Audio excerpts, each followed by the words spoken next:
আজকে আমরা Falakata town block আইএনটিটিসির পক্ষ থেকে টোটো ইউনিয়নের সভা করলাম।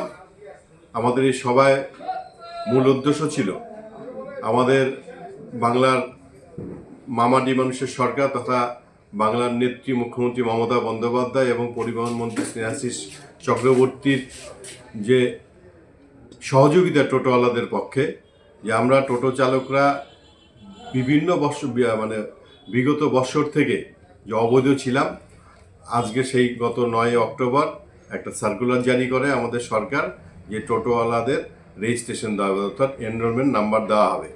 তার জন্য আমরা আজকে এই সবার মধ্য দিয়ে আমাদের বাংলার মুখ্যমন্ত্রী তথা পরিবহন মন্ত্রীকে ধন্যবাদ জ্ঞাপন করি আমাদের এই বৈধ স্বীকৃতি দেওয়ার জন্য।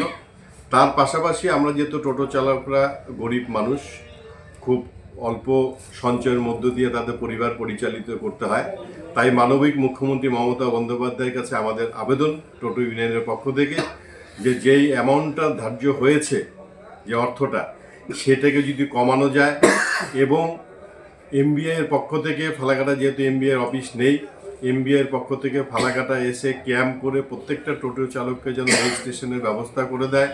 কারণ টোটোওয়ালারা বিভিন্ন জায়গায় অনলাইন বা বিভিন্ন শোরুমে গিয়ে বিভিন্নভাবে প্রতারিত হচ্ছে।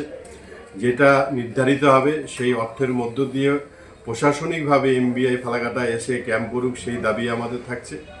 পাশাপাশি আমাদের দাবি থাকছে যে 30শে নভেম্বর পর্যন্ত আমাদের যে ধার্য করা আছে রেজিস্ট্রেশন করার জন্য, সেটাকে আরও এক্সটেন্ড করে সময় বাড়িয়ে আমরা যেন প্রত্যেকটা টোটো চালক আমরা এই এনরোলমেন্ট নাম্বারটা করতে পারি, সেই সুযোগ করে দেয়। সেই জন্য আমরা আগামী সোমবার ফালাকাটা পৌরসভার যিনি চেয়ারম্যান আছে তার মধ্য দিয়ে আমাদের এমবিআই থ্রো পরিবহন মন্ত্রী আমাদের স্নেহাশিস চক্রবর্তীর কাছে আমরা দাবিপত্র আমরা জানাবো।